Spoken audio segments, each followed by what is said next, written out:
ថ្មីទី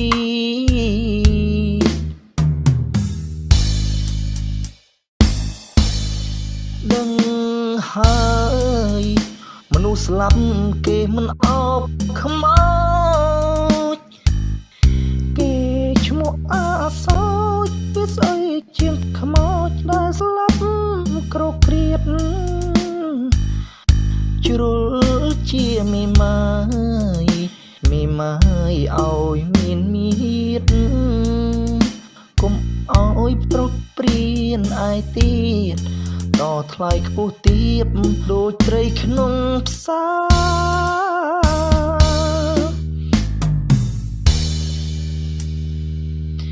ដេកអោបប្តីក្រោយអូនអើយគុំភ្លេចប្តីមុន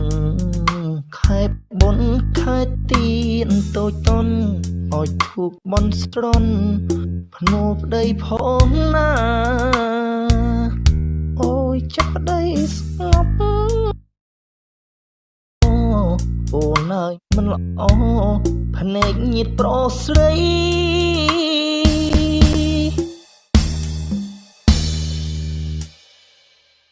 បើសិនបងស្លាប់